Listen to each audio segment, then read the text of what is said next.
What's up, guys? I wanted to do my first mod video for the Razer MX650.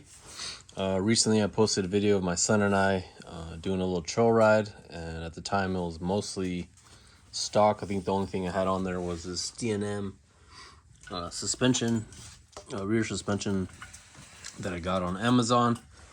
But in this video I wanted to talk about the seat situation. So here's a stock seat. I had tried to block out the little Razer logo because it kind of killed the vibe. You know, I just went over it with black Sharpie, didn't work too well. The seat's super stiff and uncomfortable. So I started to research what I could use, and on the Facebook groups, people were mentioning that you can use the CRF50, Honda CRF50 seats on this, but you had to make some adjustments. I still haven't mounted it, but I think what needed to be done is these come thicker, and I dremeled this little chunk off on both ends to get it, little narrower profile, so that I can fit it into here. These two slots, I'm hoping it's gonna work. There is a gap here that I have to figure out. It might be fine once I put bolts and nuts to keep it nice and snug. I'll have another shot of this in a few minutes once I get everything bolted up. I repainted the body panels to solid black. I originally had like this kind of green and black camo pattern, but I wasn't really digging it, so I just went with black. But anyways, stay tuned. All right, I got the first half bolted up. I did notice I missed a little spot my paint job, but it's all right. I'll finish doing the back side. All right, as I was mounting the back section of the plastics, I realized things are not gonna line up perfectly, so I have to shift a couple of the holes, and I have to Dremel that little section off and this little section, and probably drill some holes. I gotta move everything forward a little bit, so I'll do that right now.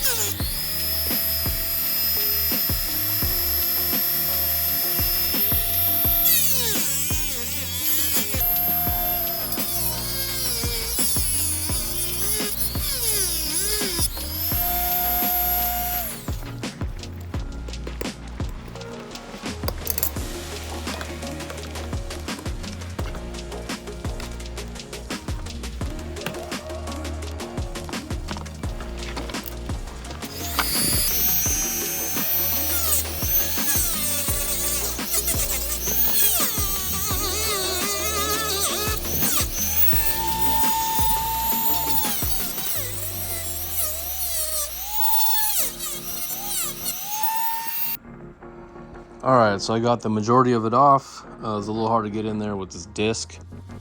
It's 1.5 inch. It's the smallest one I had. I'm gonna switch up to the little sander tool and grind it down to, there's like a little nub left, so I'm gonna try to get it as flat as possible. I'll show you guys why next. All right, so if you look inside, there's still a little chunk of plastic that I gotta grind down. So I'm gonna go ahead and do that.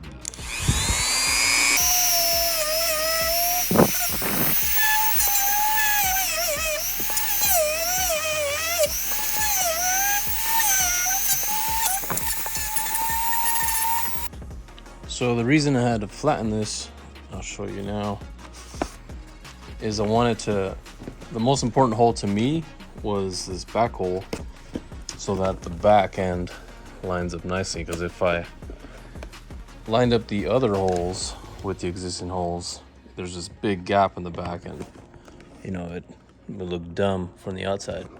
So if I get the back hole lined up, I can make new holes for the other spots and still look good. And before, I couldn't get this flat down because of the tab, but now that it's grinded down, I might have to grind this side down a tiny bit more. This side's good. It sits nice and flush. I'll just have to put drill a little pilot hole, put the screw there, maybe here. I might be able to get into this hole, possibly to the side of it, but yeah, we'll see. Let me finish grinding this section down and then we'll button it up. All right, so I got the back screw tightened down, and if you guys can see, these holes do not line up. So I will probably just drill a little pilot hole to the side, and then this front one, same thing. Drill a little hole into the plastic, and then pop those screws in. So here's the original hole, and here's my little pilot hole. It's kind of like up and to the left and up and to the right. All right, everything's bolted back up. It's looking good. So to recap, to get it to fit, I Dremeled this section out, which I probably should have waited. I wasn't planning on making a video till after the fact, but I thought maybe since I hadn't seen a video on it, it might be helpful to some people. The next thing was that little section that I Dremeled out here so that this little tab could fit in there nicely. These, I just did little pilot holes, popped it in. I usually always do pilot holes. I'm gonna screw something, even if it's plastic, just from working with wood. It's just kind of a habit. The last one I didn't even use a washer because I wasn't sure if we'd be able to reach all the way. I just popped the screw in that usually goes there and screwed it in straight to the plastic, and it tightened up nicely. So there it is. This is the tall seat that usually goes on the CRF50, and I'm about to pop it on my bike and see how it looks. All right, so it's sitting on my bike. I haven't bolted anything up yet, but just looking at it like that, it looks freaking badass. This was a stock seat that I had. Again, I had marked out the Razor logo with a marker. I did a little design that kind of matched the sticker thing that was going on there, but I ended up taking that off. Looking pretty dope so far. Feels great. Should get a little more ride height out of that too. Definitely should be more comfortable. Let me finish bolting everything up and I'll do the final inspection and show you guys. All right, so I got the front bolt tied down. The seat is attached to a little gas tank and panel, so I don't do the bolt that sits somewhere around here. I just do the front single bolt and the rear 2 bolts. I wasn't sure if I was going to be able to use these without any modifications. I thought I might have to drill a secondary hole up top here and here because it's kind of hard to get it to sit down. What I did is I shaved the sides of the tab here on both sides so that I can push it down as far as possible. Got a little excess debris. So that I can push as far as possible to line up the holes with here and be able to use the stock nuts and bolts. So let me go ahead and do that. All right, so as I was about to put in the bolts that go on the little back tab on the seat, here's the stock bolt. It no longer reaches the other side to be able to put the nut. This one has like the little plastic end on it, kind of like takes the place of Loctite. So I'm using this longer nut. I didn't measure it, so I don't know the size, but you can kind of get an idea. If you're doing this install, it'd be good to have a couple extra bolts on hand. This one is a Phillips, no longer a hex. So yeah, now it fits to the other side because there's a gap here. But let me put that in and then wrap this up already. All right, so it's all done. I got my seat on here, nice and tight. It's got a little wobble there, but this ain't going nowhere.